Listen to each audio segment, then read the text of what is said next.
Драги гледачи, добар ден. Добредовте во најновото издание на овој наш и ваш демократски импулс. Јас сум вашиот водител и уредник Трајче Китановски, а денеска исто така ќе имате можност да видите уште едно во низата специјални изданија на овој наш подкаст, со цел да ви ги представиме кандидатите за градоначалници и советници на партијата Демократи. Овој пат се дружиме со кандидатот за градоначалник на општина Струга, господинот Роберт Милевски. Добар ден и добредовте во наше студио. Добар ден, Трајче. Пред се сакам да ви се заблагодарам на можноста да учествувам на овој ваш подкаст, бидејќи е битно македонската јавност и пред се стружени да слушнат што се нуди во мојата програма за градоначалник на општина Струга. Честа е моја, се надевам и верувам дека имаме што да си поприкажеме на Струга, на општина Струга, да те доближиме што повеќе народот да дознае и тие што не знаат нешто повеќе за тебе. Во секој случај, да. Со таја цел би те замолил да ни се представиш пред стружени пред македонската јавност. Така.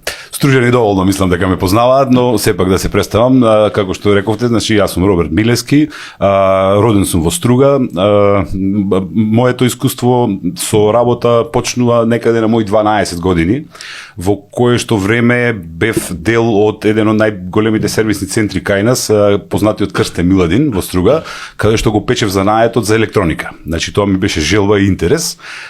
И паралелно со тоа ми се роди желбата за компјутери. Така да моите родители на времето ми купија Commodore 64, познатиот модел на компјутер. Стариот. И да, и цело лето, наместо да го поминам со моите другари на плажа, јас го поминав учејќи програмирање. И тогаш ми се роди уште поголема љубов кон таа работа и продолжив во животот во мојот работен век со таа струка. По вокација сум дипломиран инженер по информатика. Како се тоа почна? Значи студирав на еден од најпрестижните институти во Германија, тоа е Hasso-Plattner институтот за софтверско инженерство, институтот за информатика при универзитетот Потсдам, со комбинирани студии на Фрај универзитет Берлин. Значи тоа е центарот на информатичката технологија во околината на Берлин и Бранденбург. Таму дипломирав. Во меѓувреме работев во една од најголемите компании во Германија, тоа е TÜV Rheinland. Започнав како студент, меѓутоа за 6 месеци постанав шеф на софтверскиот тим. Се работи за интерна програма во Германија, се вика тоа МПУ, тоа е медицинско-психолошки истражувања. Тоа се користи во смисол на испитувања, значи има дел кој го испитуваат доктори, има дел кој го испитуваат психолози. И сето тоа мора да се запише во база, да се направат податоци за луѓето и така натаму. Потоа формира собствена компанија во Германија, се уште работам со мојата компанија, имам 18 вработени, работиме на различни полиња, на различни технологии, во секој случај, сега да не бидам нескромен, може да се пофалам дека во соработка со Текан, тоа е една од најголемите компании во светот за производство на медицински инструменти, швајцарска компанија, која има различни локации низ Германија, Австрија и Швајцарија, го развивме еден од најбитните инструменти што се користи во денес во сите медицински лаборатории во светот. Ние работевме на истражување за cell counting, тоа е броење на клетки, на мртви и на живи клетки. Работевме на gas chamber, тоа е комора каде што со помош на гасови се овозможува одредени биолошки материјали да се репродуцираат и исто така работевме на ДНК анализа. Да бидам нескромен, да кажам дека во светот го постигнавме светски рекорд како македонски инженери, во кој што успеавме да секвенционираме ДНК за 5,6 секунди. И тој рекорд се уште не е соборен. Тоа беше представено на најголемиот саем за медицински инструменти во Вашингтон и беше многу успешно. И сум многу горд и на себе и на мојот тим за тоа што го постигнавме. Потоа продолжив со многу големи компании како Raiffeisen банки, реосигурувањето, Universal Music Group, значи најголемата компанија за музика во светот, тоа е на Universal Studios.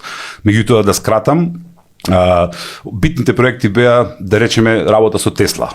Значи стапивме во контакт, тие не избера нас како компанија која ќе работи на софтвер за поврзување на сите фабрики на Тесла во светот. Значи комплетно да се поврзат и добавувачите и фабриките меѓу себе и интерната комуникација на производите и на полупроизводите како одат. Што друго сакам да кажам, во моментов работиме со SpaceX и со Starlink, сепак уште продолжуваме со работката со Илон Маск, и ми представува чест и задоволство како македонци да може да се покажеме во светот во една од најуспешните области за најнова технологија. Паралелно работиме на вештачка интелигенција со стартапи од Калифорнија. Меѓутоа тоа е проект кој што се уште е во, да речеме, тајност, се работи за компанија која што се уште не треба да се продава, но тоа е друга приказна.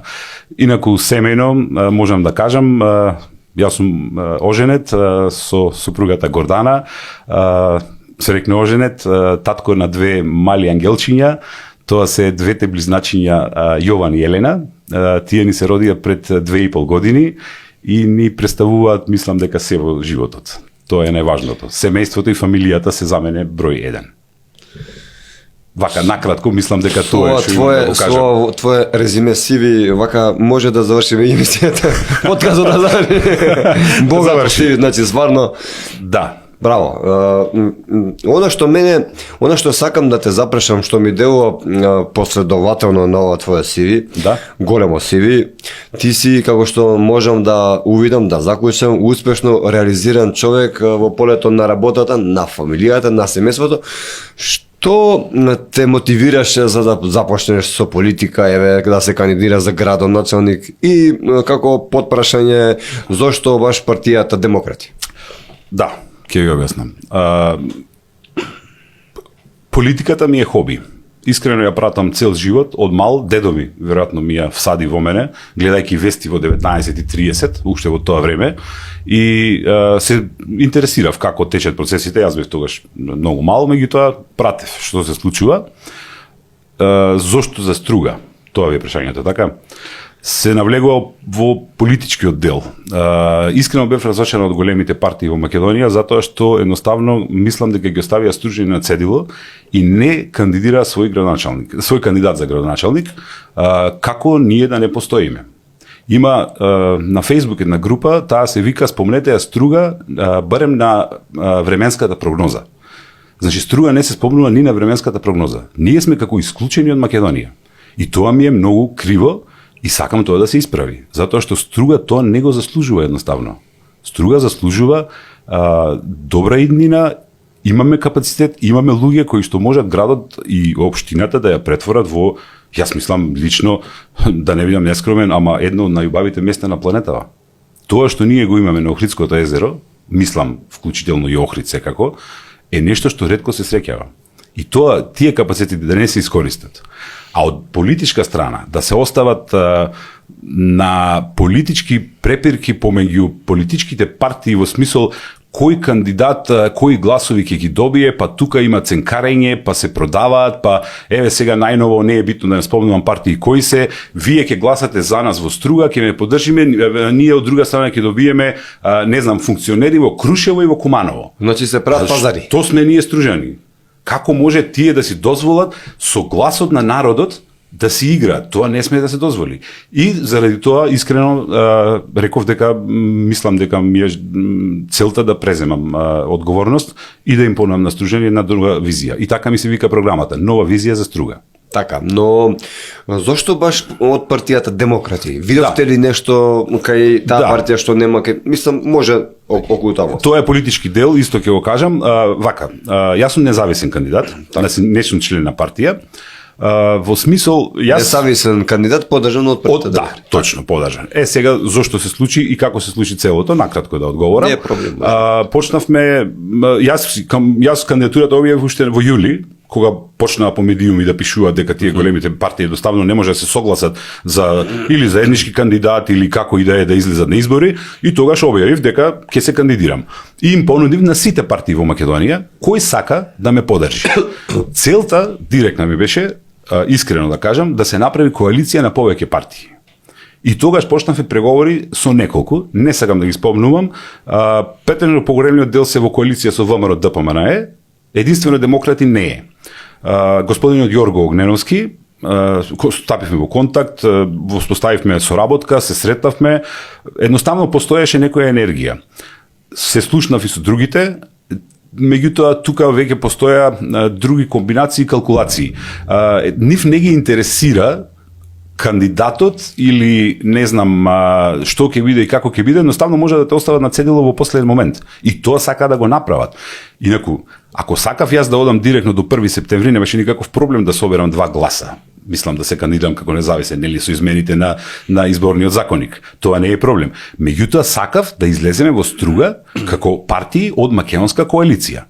Но, за жал, тоа не успеа. Единствен човек што ми излезе во пресред и што мислам дека е човек од збор, да кажам, е господинот Јорго Огненовски. Друг не сум сретнал. Од почетокот, кога се запознавме, до, имаме константна соработка, никогаш нема лажење, нема задкулисни игри и ја нема она стандардна македонска политика која што ја гледаме секој ден. Затоа што кај нас политиката се претвори во лаги, во измами, во калкулации, ние во струга викаме нати го, дај ми го. Мисламе во цела Македонија. Да. Јасно што сакам да кажам со тоа. Тоа мора да го искорениме. Ние сме нови генерации. Мораме да ја преземе одговорноста на ниво на Македонија. Ова повеќе вака не оди. Секој гледа докаде се оди со работите. Значи, ние сме во еден ќорсокак од кој што мора да излеземе. А за тоа да се направи, јас викам, човек мора да ги понуди своите квалитети на собствената држава. Знаете, како кажал Сократ, ако им дозволите на медиокритетите да владеат со вас, тогаш инфериорните ќе владеат со вас, ако вие не се вклучите во самата политика. И од друга страна, мислам дека политиката не е некоја специфична струка која што човек треба да ја има па за да биде политичар. Не, тоа е, политика е се во животот. Од купување јогурт во продавница, па се до изградба на автопат, до надворешна политика на една држава, до изградба на објекти во општина Струга или во некоја друга општина. Значи, јас барем така ја гледам. И мислам дека оваа држава има квалитетни луѓе. Не само што викаат некој, ама сите избега во странство. Не, и во Македонија има. И јас дури се надевам и мислам дека имам план и како да ги вратам и тие од странство да видат дека во Македонија ќе им биде подобро. Затоа што како што е дома, не е никаде. Тоа ви го кажувам од искуство, од мои 20 години во странство. Никогаш човек во друга држава не може да се осеќа, да се чувствува дома. Тоа е барем моje мислење или моje чувство. Не мора да значи. Сега има секакви, нормално, секој си размислува на свој начин, но јас си ја сакам Македонија и сакам да функционираме тука. И од оваа држава да направиме навистина европска држава, квалитетна држава која што овој народ ја заслужува. Затоа што овој македонски народ има претрпено премногу во својата историја, да не се навраќаме назад, претрпува и денес, затоа што најголема клетва е што ние ја живееме историјата. Се уште ја живееме историјата. Од промена на името во 2019 година до се живо. Значи секој ден ни е нас историја. Тоа не смее да биде. Луѓето мора да бидат релаксирани, да се концентрираат на фамилии, да го вратиме чувството на традиционални вредности во фамилиите, да работиме на тоа не главното излегување на човек да биде кладилница, казино и брзи кредити, него луѓето да имаат различни можности, да има спорт, да има рекреација, да има култура, да има театар, да се не да направиме нешто ново, него да ја вратиме Македонија на она што била пред можеби 50 години. Ако сте виделе слики од Струга од 70-тите години, кога ние не сме биле родени, претпоставам и вие. Да, 89-та сум јас. Тоа е чудо. Значи, не може да верувате каков град бил Струга. Тоа било се под конец. Денес личи на катастрофа. И тоа е мотивот за моето вклучување во политичка Роберт, кампања. ако смеам да заклучам, ти, така? Може на ти нема никаков проблем, да. Ти ми делуваш како разочаран човек од поголемите политички чинители Точно, да. во нашата држава, заради тие работи што ги кажа пред малце, но во исто време си оптимист за иднината ја гледа Струга на некој поинаков. Значи, ќе ни кажеш тоа ти каков. Да. Сакам да те запрашам пред се. Кои се твоите вредности како човек и твоите способности, можеш да не ги кажеш, Тоа е твоите тешкото принципи? прашање за одговарање, да, човек да се пофали сам на себе си. Видите, кај мене во животот владеат принципи, ќе ви кажам една анекдота или тоа што ми го кажал татко ми. Тој ме учи секогаш, вика, синко, гледај кога некој ќе ти зазвони на врата, да кажеш повели. Значи секој да може да влезе, а да не да гледаш низ тоа кој тоа доаѓа. Значи најбитен е образот, да имаш чист образ, човек, да има принципи, да избегнува лажење, да биде фер и да знае да каже не знам и не. Тоа е многу битно за мене во животот. Искреноста пред се. Јас сум многу директен човек, се надевам искрен и кај мене нема манипулации, нема калкулации. Затоа веројатно тоа ми е од искуство, мислам, јас сум сепак од природно математички науки и тоа кај нас се знае, па тек во информатика да се е на 1 и 0. Знаете. Така. Да. Овој прв дел зборевме малце повеќе за вас, за тебе, како личност, те опишувавме, се опиша сам. Би сакал да го заокружам со прашањето кое не мора да ми одговориш, нормално доколку мислиш дека не треба, доколку не сакаш и така натака. Јас ќе ти го поставам, имам некои сознанија дека пред некое кратко време ти се случило некоја незгода, некоја несреќа. Ако сакаш можеш да ни кажеш, ако сакаш повторно ќе кажам не. Мислам дека нема потреба да се разговара за тоа, тоа е позади мене, имаше мал инцидент, се случи што се случи и остане на тоа. Да, нема никаков проблем. Добре. Случај, да. Добре. Да. Гледате. Полн со енергија во секој случај, за да одиме напред. Да. Сакам да те запрашам, што е тоа по кое демократи, партијата која те поддржува, се разликува од останатите партии? Видете, искрен да бидам, многу за партијата не знам. Соработката моја беше со Јорго и со Марина, значи генерален секретар, се разменивме мислења, се најдовме неколку пати, едноставно постои некоја синергија.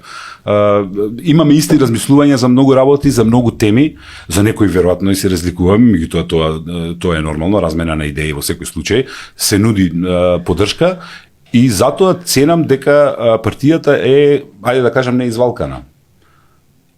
Партијата нуди можност затоа што застана зад мене, зад мојата кандидатура. Иако, реков, сакав коалиција, Јорго беше единствениот што застана и остана до последниот ден до својот збор. И така се случи. И затоа ги ценам во секој случај. Сега малце да поразговараме за општината, за Струга. Каква е вашата визија, вашата мисија во истовремено за Струга? Како ја гледате вие кога би станале градоначалник, например? Мислите какви проекти ќе се спроведуваат или во смисол како ја гледам Струга во иднина? Каква е во иднина како ја? Видете, јас сум голем оптимист и видете, самата работа ме води кон тоа да размислувам на големи идеи, затоа што големите идеи се остваруваат ако човек сака да ги оствари. Сепак сум соработник со Илон Маск, сум учел од него како ги прави работите, го ценам многу во тоа што го работи и мислам дека не постои предизвик кој не може да го совладаме, ако си го поставиме себе си. Струга во иднина ја гледам како прво пристојно место за живење на стружани. Место кое што ќе е чисто, чиста околина, кое што ќе има вода, кое што ќе има чист воздух, кое што нема да биде градот со најмногу заболени онколошки пациенти во Македонија, по број на жители. Тоа е страшно. Еве, например.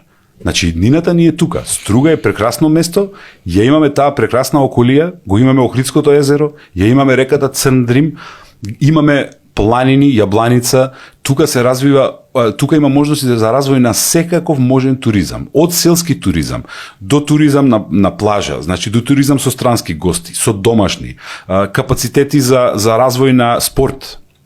Ако знаете, стружани се познати ракометари, познати пливачи. Сега тоа веќе, значи мора да се истакне тоа мора да биде приоритет. Имате фудбалски клуб? Имаме два, мислам, фудбалски клуба, да. И така, тоа е мојата визија за една нова визија за Струга. Едноставно едно европско градче, да кажам, каде што луѓето живеат нормално, без никаков стрес, без нервози, без узурпација на простор, без узурпација на улици, каде што луѓето ќе можат слободно да се движат, слободно да излезат и да не се чувствуваат загрозени за своите животи секој ден. Сега не е така. Сега не е така, воопшто не е така. Значи, Струга е град, видите, сепак се работи за 20 години владење на една гарнитура, која што, јас ми по мое, тотално го уништи градот. Во смисол, се работи на... Па знаете, целта на еден градоначалник на Струга сега, да истурка еден мандат од 4 години, доволно е да не заврши на американската црна листа. Мислам, тоа е кај нас... Ама заврши. Не, викам следниот. Следи. Значи тоа би било прагот, најнискиот праг. Човек значи да не заврши на американска црна листа. Што повеќе треба да се кажува за тоа? Значи се владее корупција и криминал. Владее ужасна загаденост на воздухот. Имаме проблем со депонии. Имаме проблем со вода. Значи може да замислите вие, луѓе секој ден се жалат надвор од сезона. Луѓето што живеат на повисоки катови во зградите од трети или четврти спrat, тие воопшто немаат вода. Слаб притисок на вода, така е. Нема. Тоа е. Например, тоа се проблемите што се гледа. Знаете, има една анекдота, ако може да ви ја раскажам. Се работи за премиерот на Албанија Еди Рама. Кога премиерот на Албанија реши да го исчисти брегот на Охридското езеро од албанска страна, тие влегоа баш како што треба влезе една држава. Значи, немаше селективно рушење, него одеа на се. Тогаш луѓето се побунија и рекоа: па знаете како сега вие ни ги рушите градбите тука, ама знаете ова може да се легализира, ова вака, ова така. Еди Рама им порача една работа: одете таму од другата страна, таму може да правите се. Дали тоа заслужува Струга? Такво нешто. Значи, не знам кој треба да ни е пример. Тука мора да се најде заедничка соработка, мора да се средат многу работи. Толку имам да кажам на таа тема. Така. Сакам малце да повелете со прашање, мислам, нема никаков проблем. Да, па може и да прашам. Па да не е монолог. Не тоа проблем. Да не е монолог, нели? Да. Не, се супер. Сакам да те запрашам околу проектите. Да. Можеме да ги спомнеме некој, еве на пример, кога би станал градоначелник, што е било прво, второ, трето, барем првите 2-3 работи што би ги направил, што се најитни да се направат. Прво имам повик до владата на Република Македонија и до собранието. Во најкраток можен рок до 29 септември да извршат измени на изборниот законник со кои што ќе воведат тоа што е планирано. Прво од повикување на човек што е градоначелник со одреден цензус. Значи не може да владее и да биде бог на таа функција, и второ што е многу битно е комунална полиција. Таа е многу потребна, тие две работи парламентот на Македонија мора да ги заврши. Тоа е многу важно за сите градоначалници во Македонија за идниот период. Сега за дел од проектите. Може да ги градираме по приоритети според мене кои се најважни, како што спомнав, најголем проблем во Струга е загадениот воздух. Тоа е ужас. Значи, вие во Скопје исто го имате сега проблем со Вардариште, со Трубарево, гледам се палат на секаде, па Дрисла, Скопје, Струга, Тетово. Ева, видете сега, јас сум човек што сум живеел во Европа толку време и мене не ми е јасно како можат европјаните од ѓубрето да произведуваат енергија и да прават пари, а ние сме неспособни да го селектираме отпадот. Тоа е неможно. Зошто? Па не сме ние глупави луѓе. Ако не друго, може да ископираме од некои што се попаметни од нас. Сега видете, јас имам дивата депонија во Струга, таа е огромен проблем, се наоѓа на 500 метри од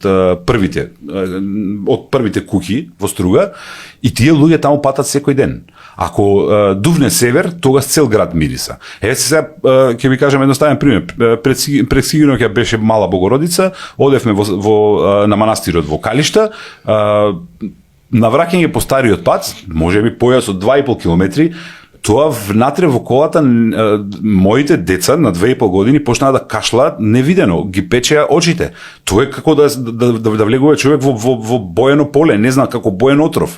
Тоа е страшно се случува и нема никаква контрола. Никој не реагира на тоа. Се палат трски, се палат депонии. Едноставно катастрофа. Добро, зошто се палат трски, на пример, еве? Имате ли некоја информација што е тоа што Видете, трска, што позадински информации, што смета трска? позадински информациите се дека па ги чистат местата за да градат други објекти. Со палење. Да, па мора да се исчисти некако. И сега тоа е едно наједноставен начин, зошто не знам. Ова е шпекулација, сепак ве молам да не се свати, не можам да кажувам точно. Неколку објекти така се изградија веќе на тој начин. Се почнува со диво градба, едноставно се гради, никој никому ништо не му разговара, инспекторите не реагираат на тоа, потоа се чека да се донесе закон за легализација во Македонија, нели ние си носиме закони за легализација на секој 10 години, нема никаков проблем. Знаете ставот на владачката партија каков е или на другите претходните. Тука нема никаква разлика. Значи се оди на диво. И потоа го настанува проблемот. Депонијата е еден од најголемите проблеми за Стружени. Таа мора да решиме. Јас имам понуда за еден поинаков поглед за едно интегрирано решение кое што е во степени. Значи прво тоа што ќе направиме, мора депонијата да се острани и да се исчисти. И таа да биде чувана од комунална полиција 24 часа, никој да не смее да ја пали.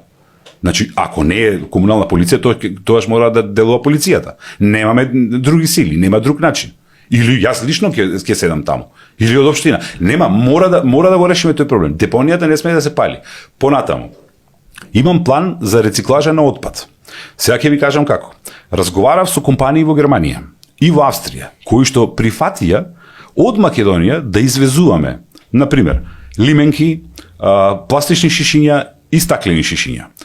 Тие во Струга ќе има откупни места, каде што човек добива сега вредноста, не ме фаќате за збор, затоа што треба да се направи физибилити студија сепак за тоа, економски план. Јас не сум економист, тоа мора да го изработиме, но замислете вие, од една лименка би добиле 15 денари, од едно пластично шише би добиле 15 денари. Стаклените одат поевтино, тие се некаде 2 до 5 денари, меѓутоа сепак се пари кои се враќаат назад кај граѓаните. Сакам да те запрашам, како е тоа со отпадот во странство, например, еве имаш фирма во Германија. Да. И како тоа би го направиле тука во Македонија во Струга?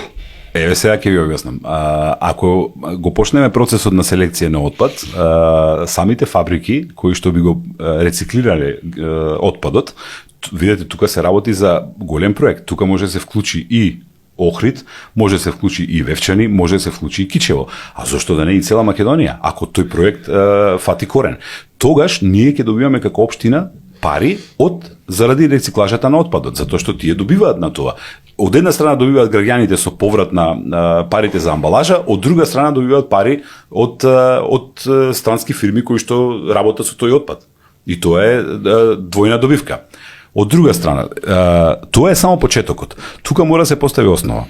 Европската Унија има посебни европски фондови. Значи, буџетот на општина Струга нема да биде буквално воопшто чепнат за изработка на фабрика која што би вршела рециклажа во Македонија. Значи кај нас. Дали тоа би било на територија на општина Струга? Дали би се договорили со регионално? Тоа треба да се направи концептот и треба да се работи на тој концепт. Јас за Струга во секој случај тоа ми е приоритет и тоа би го работел. Со тоа ќе создадеме нови работни места, чиста средина, чиста околина и сите, значи произведената обработениот отпад ќе се трансформира во енергија, топлинска енергија, електрична енергија. Таа енергија директно ќе ја вклучиме во значи затоплување на училиштата, јавните објекти и секаде каде што има потреба општината. Значи ги намалуваме автоматски трошоците за гориво. Тоа е отприлика за оваа тема. Ова се што го кажа делува дека е осварливо, не е нешто што заради тоа што знаеме сите дека во минатото имало градоначалници кои говореле дека ќе се качиме на Марс. Па ништо од тоа не се случи. Така. Ова сепак не делува така, делува дека е нешто многу возможно. Сакам да те запрашам, во програмата исто така има напишено дека се зборува за инфраструктура, образование, здравство, туризам, култура. Кој од овие сектори гледаш во него како најголем предизвик и зашто? Вака, како втор приоритет, мислам треба да се спомне водоводот. Тоа е еден од најголемите проблеми на Стружени. Сега ќе ви кажам, разговарав со тројца хидроинженери кои што го знаат на памет подрачјето, регионот на Струга и Охрид. Од струшките извори во шум имаме 450 литри во секунда проток на вода. Градот Струга За градот Струга се доволни 150. Замислете колкава е загубата што во меѓувреме се создава. Тоа е проблем кој што е едноставно неверојатен. Ако сте математичар и ги гледате бројките, вас не ви е јасно што се случува, каде оди целата таа вода. Настрана фактот што имаме и други извори кои што не се искористени, а го имаме и цело езеро. Значи, зошто да не се изгледат пумпни станици, исто како што се направи во Охрид кај хотелот Метропол, и Струга да изгради пумпни станици со пари на Европска Унија, за да може да се зголеми капацитетот доколку е потребно, ако е потребно. Значи, тоа све се прави плански. И тоа ми е дел од програмата. Тогаш Струга нема повеќе да има проблем со водовод. Од друга страна, сакам да го дигитализирам тој цел систем, во кој што ќе ставиме хидрофори на одредени улици, на секое место, и дигитално ќе може да контролираме загуба до 1 литар во секунда. Значи, доколку има кражби, а има голем број на кражби и на диви приклучоци, затоа што сега има? па се приклучуваат пред сатот. Значи, пред сатот што мери вода, се приклучуваат и после вадат дворови. И сега во лето излегувате, значи излегуваме надвор во град, гледаме сите што се случува во Струга. Си ги вадат плочниците, си ги вадат бекатон плочките, а луѓето на втори, на трети спрат немаат вода, не може да одат во тоалет. Мислам, тоа е срамота, тоа е недозволиво, па во 21 век живееме. Тоа мора да го спречиме. Дали е тоа проблем да се спречи? Не бараме одење на Марс, нели, како што викате вие. Тие се бараме едноставни работи кои што може да се решат со дигитализација, и комуналната полиција е тука. Тогаш мора во соработка со МВР и во соработка со комуналната полиција дивите приклучици се отстранат. Од друга страна, имам план да воведам 3 нивоа на плаќање на вода. Прво се однесува, според европскиот просек потребни се, мислам дека 3 кубици вода за еден човек, значи за фамилија од 4 луѓе тоа се 12 кубици вода. Таа би била со некоја минимална сума. Втората категорија ќе биде некоја нормална потрошувачка, малце позголемена од таа, и третата категорија ќе биде екстрени потрошувачи кои имаат своји базени, кои што сакаат да наводнуваат плочници и пак бекатон плочки, па тогаш нека повелат, нека платат. Нема никаков проблем, меѓутоа нема да има диви приклучоци. Тие ќе бидат преку главната мрежа, нека трошат вода колку сакаат, но за тоа ќе касираат во самата општина. Доколку овој проект се оствари, јас имам направено економска пресметка, мислам дека ќе може да им дозволиме и да им овозможиме на најсиромашните жители на општина Струга и на пензионерите кои земаат минимални пензии, буквално бесплатно да добиваат вода во своите домови.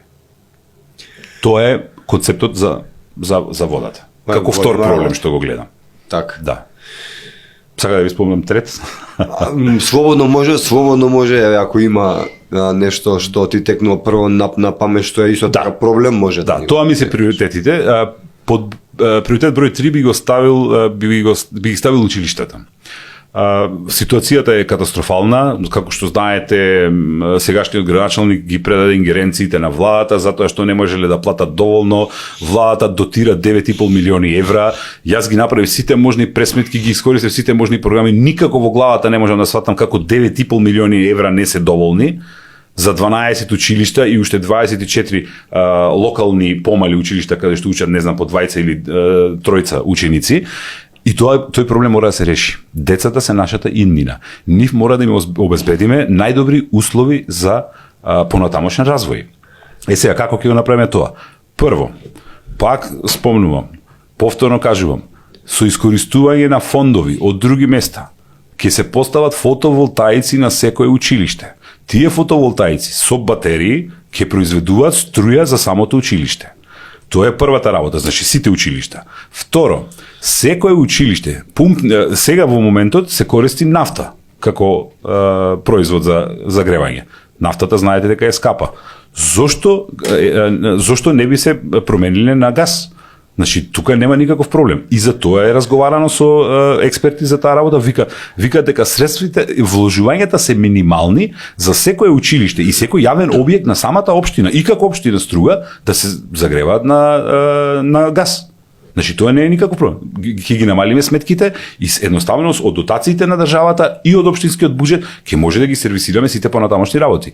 Од друга страна, има идеја, сега не знам колку е тоа, сепак тоа треба да се разговара, но мојата е, мислам дека нема логика да се отвора училиште каде што има 20 ученици.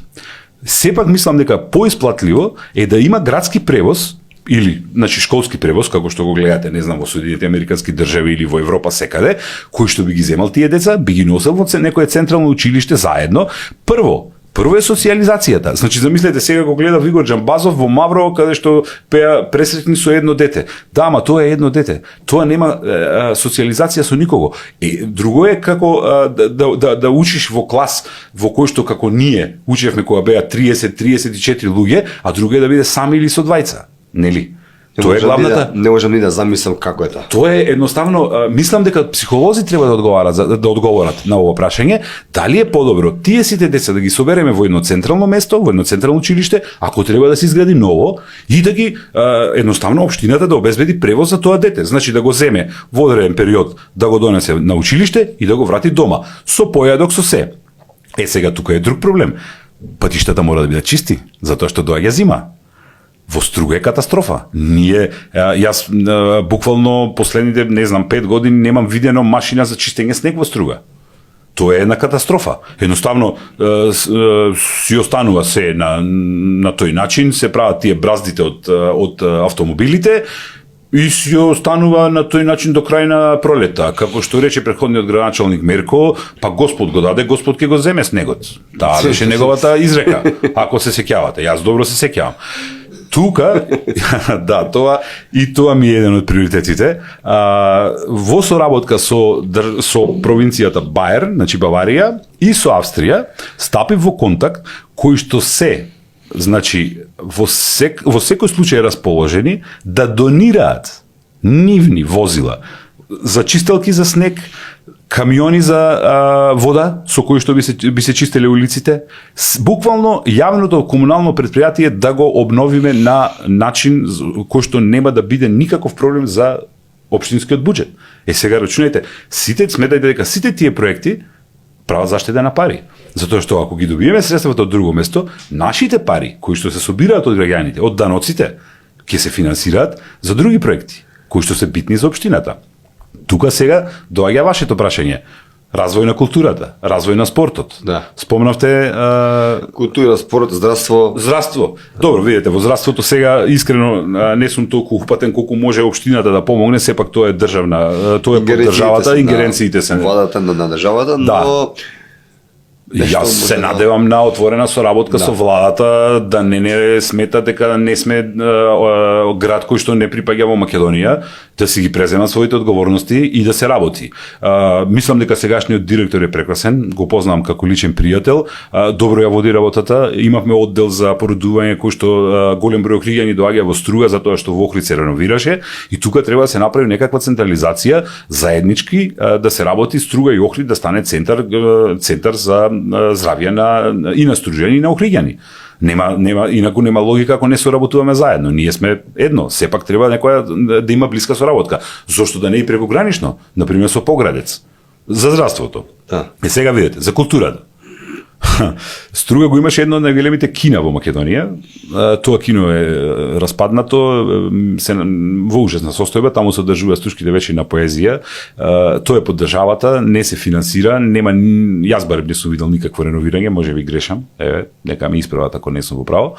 Тоа мора да го преземе општината и општината мора да развие култура за луѓето.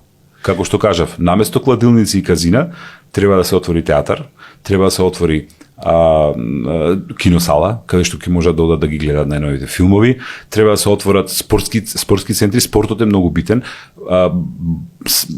Фала Богу, еден проект што се направи е го отворија затворениот базен, кој не беше во функција 20 години. Тој сега се обнови и работи прекрасно.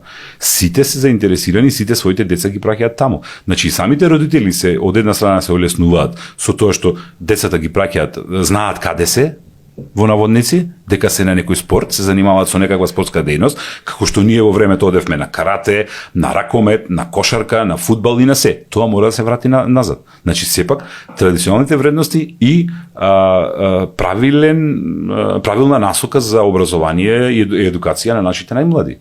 Тоа е најважно.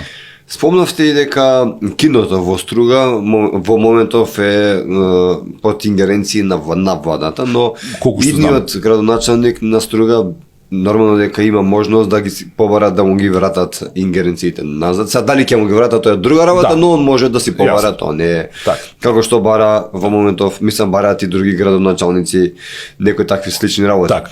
А спомнавте дека за вода во има диви приклучоци. Добро, нема пријави, се случуваат Не. пријави сега. Не, ништо. Нема во Струга не владее закон. Мислам, не знам како поинаку да се изразам. Би сакал, Роберт, да те запрашам околу младите. И ти си млад човек, што ти е планот околу нив? Како да ги задржиме да останат во Струга? Има не само во Струга, во целата Македонија има Да. има многу иселување. И у Скопје има, секаде ги има. Но како, може нема да се вратат сите, како што велиш, ти Точно. спомна дека имаш плани да ги вратиш. Ти посакувам среќа, но како да ги задржиме во моментов тие што се во Струга? Како да ги задржиме? Од еден дел, кажав, спортот и културата, тоа е дел кој што мора да се исполни, но најважно е економската подлога. Општина Струга има голем капацитет за развој на бизниси. Јас сум работел и работам со различни стартапи. Планот ми е да се отвори, значи, IT центар во Струга, за стартап култура, значи стартап центар, каде што општината ќе и понуди на секој нов човек што сака да отвори своја компанија бесплатна струја, бесплатна вода, бесплатен интернет и бесплатни простории во одреден временски период нормално. После тоа се зголемува вредноста, значи доколку сака да остане тука и нормално ако профункционира тој стартап, си се сели на друго место, продолжуваат нови. Би имала општината математика да го направи тоа? Да, во секој случај, па тоа го прави секој град во Европа, тоа не е нешто ново, секаде се работи на тој начин, тоа го прави Берлин, тоа го прави Минхен, тоа го прави Потсдам, тоа го прави, не знам, Келн, тоа го прави Париз, секаде е така. Од друга страна, ние имаме голем капацитет, јас искрено имам план во Македонија да успееме да донесеме најмалце 3 дата центри, кои што би биле главните за на почеток југоисточна Европа, а потоа бога ме мислам и за цела Европа, во кои што ќе се сместуваат податоците од цела Европа, обработка на вештачка интелигенција, која што деновиве е многу битна, знаете, слушате се што се случува. Само да ви спомнам едно нешто.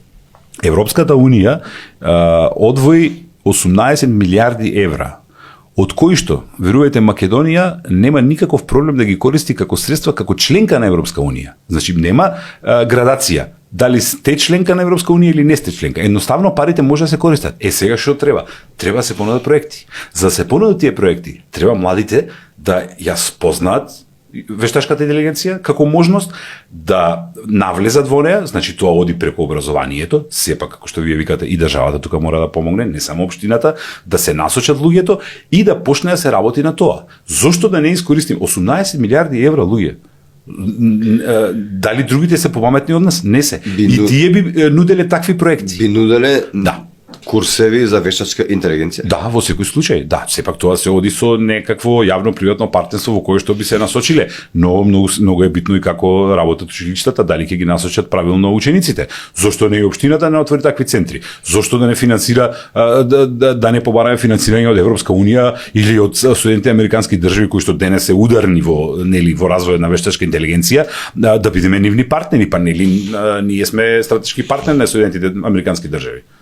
Така кажува премиерот. Ако сме, тогаш да настапиме така. Не може да биде еднонасочно, нека биде двонасочно. Нека американците ни помогнат нас и во друг дел. Не мора само да ни градат црни листи во Струга, нека направат бела листа на проекти за вештачка интелигенција, еве. Како идеја. Ова двонасочно, премиерот вика двонасочна улица тука некаде. Да. Сакам да те запрашаме како ќе се грижиш за заштита на животната средина во твојот град Струга. Што би направил за да заштитиш? Дали, например, Струга ноќно време е доволно осветлена? Не.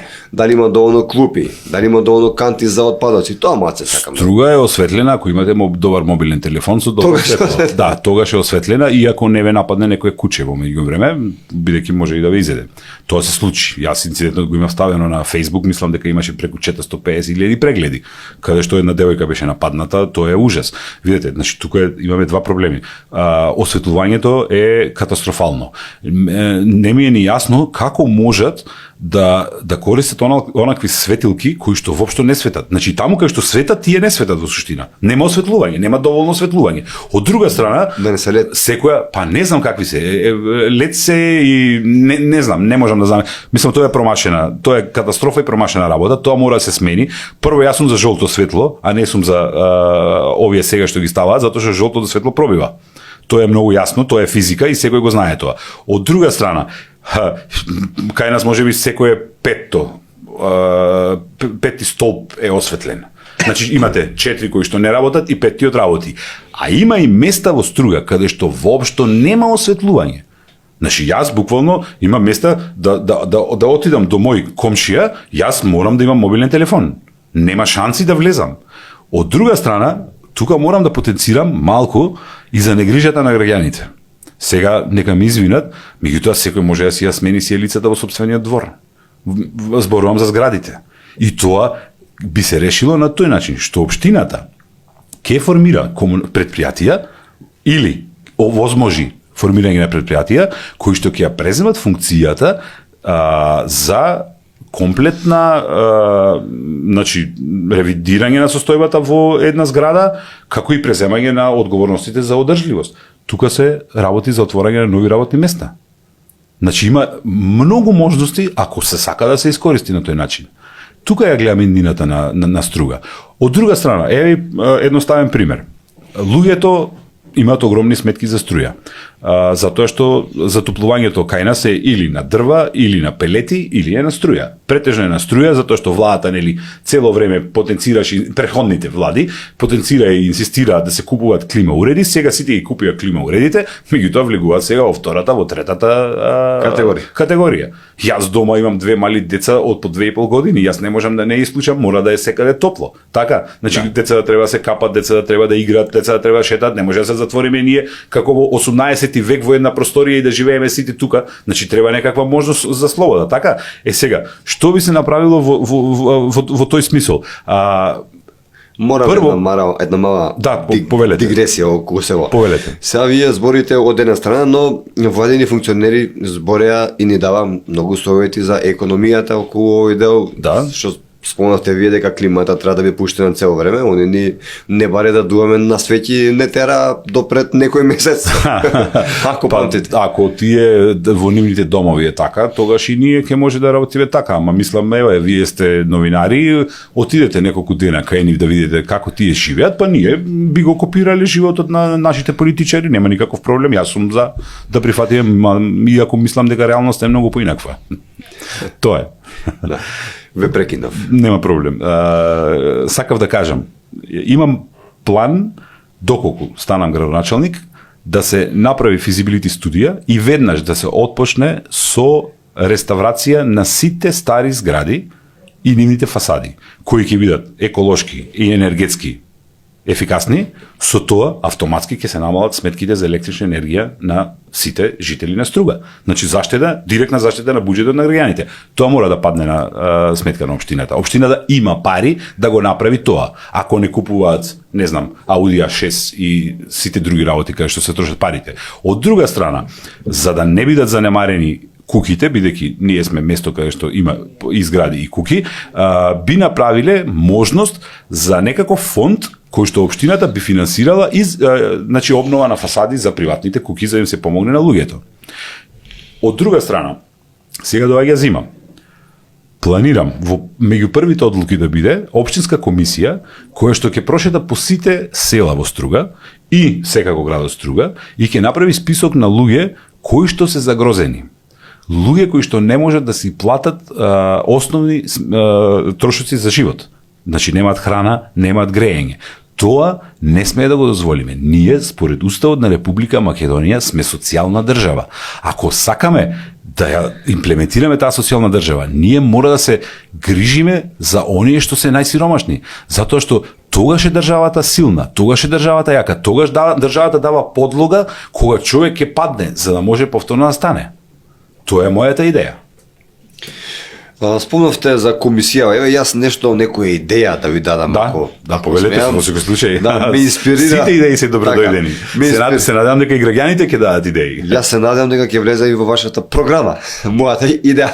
Да, повелете. Спомна дека ќе има комисија која ќе оди по селата. Да. Истата таа комисија може да увиди по селата, не мора некоја друга или нешто слично, да се трошат дополнителни средства, може да увиди, да изброи, да види колку стари лица има во тие села. Точно. Заради тоа што не само во Струга, во цела Македонија има многу стари лица што немаат синови, деца, што се иселени. За да не за друго, барем еднашка месечно да ги посетува адвокат, доктор, за да види, заради тоа што луѓето умираат и никој не зна ни дали се живи. Точно, во право сте.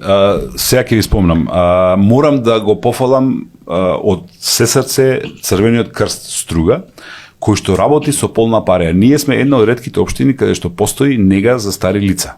Негата е обезбедена директно за многу луѓе.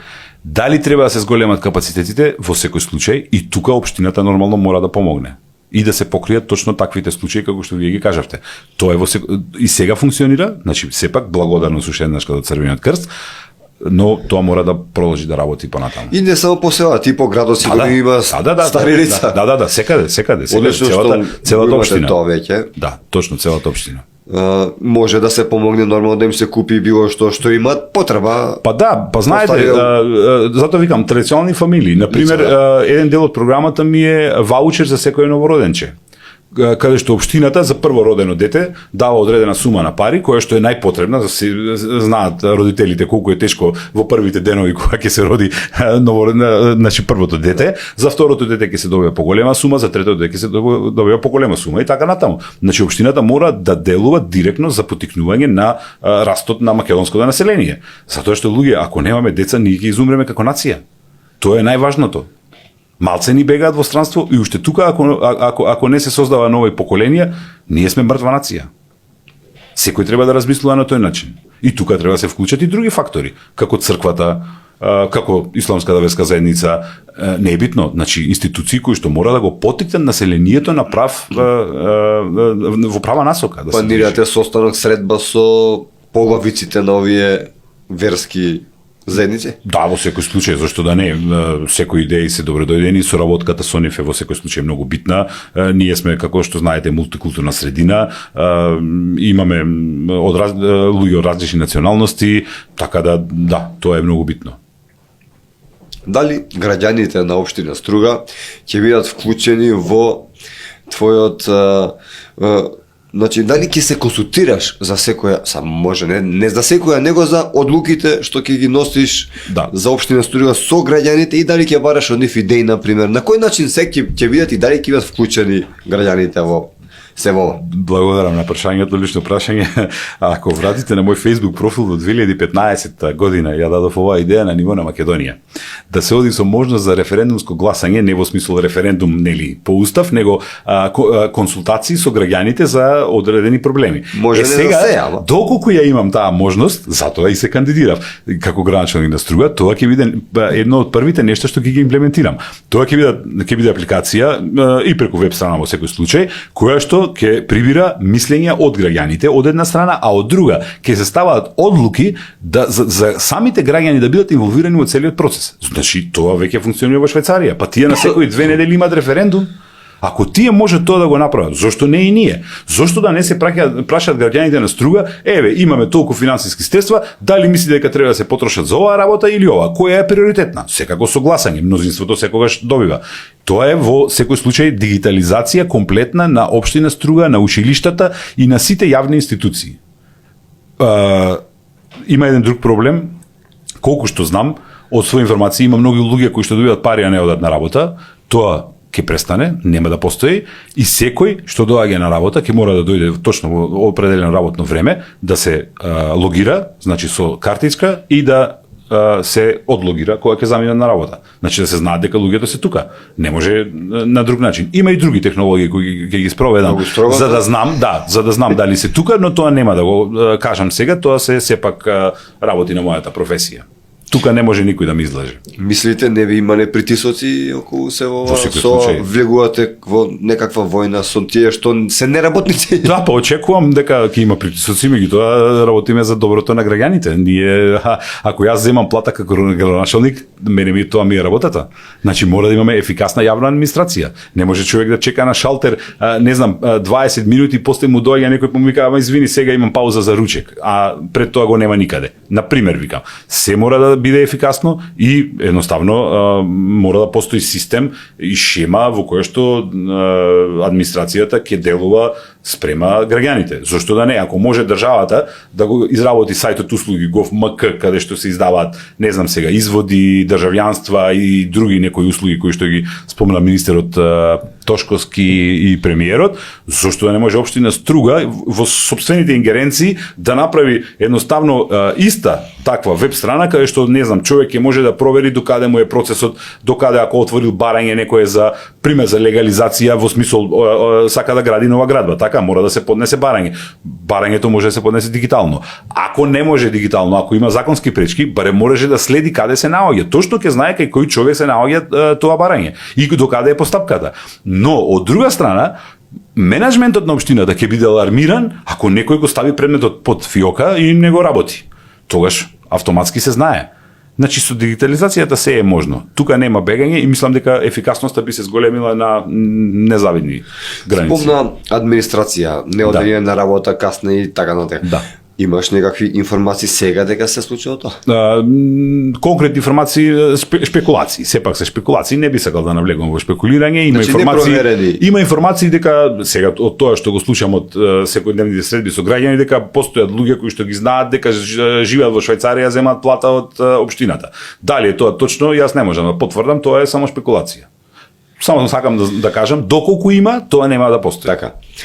Дали администрацијата, која сме веќе кај незе во Струга, има многу вработено луѓе во администрацијата или треба може да се зголеми, да се намали? Мислам дека во општината нема голема вработеност, но многу е битно колку се луѓето ефикасни. Затоа што ако вие на список имате 150 вработени од кои што 100 се во странство, тогаш вие џабе. А може да имате и 200 вработени, ама ако тие 200 само 20 си ја вршат својата работа, тогаш пак имаме проблем. Нели? Значи мора со тој систем на дигитализација секој да си ја врши работата. Мора да ги заработи сопствените пари. Нема пари без мака. Така викаат. Така. Сосема на крајот би те замолил да се обратиш кон твоите стружани и да им кажеш зошто да гласа за тебе и за партијата Демократи. Почитувани граѓани на Струга, на 19 октомври излезете и направете го вистинскиот избор. Гласајте за Роберт Милевски, гласајте за мене, затоа што јас знам како да ја подобрам општината и како од Струга и од општина Струга да направиме европско градче, европско место, една убава локација каде што сите ќе бидеме горди на неа. Ви благодарам. Роберт Милевски, ти благодарам многу што ни беше гостин. Ми беше чест и задоволство. Струга, мислам дека треба да се горде, имаше прекрасен подкаст и посакувам среќа на овие локални избори. Благодарам и се надевам дека ќе се видиме повторно во текот на кампањата. Јас сум расположен во секој време и уште еднашка фала за тоа, за можноста и Струга да се слушне во Македонија. Ја посакувам нормално да ни дојдеш повторно гостин во наше студио. Во секое време. Благодарам. Драги гледачи, тоа беше кандидатот на Демократи за општина Струга, господинот Роберт Милевски, а вие, ако ви се допадне овој подкаст, верувам дека ќе ви се допадне, притиснете лайк, споделете го ова видео како би допрело до што повеќе луѓе и притиснете subscribe. Се гледаме.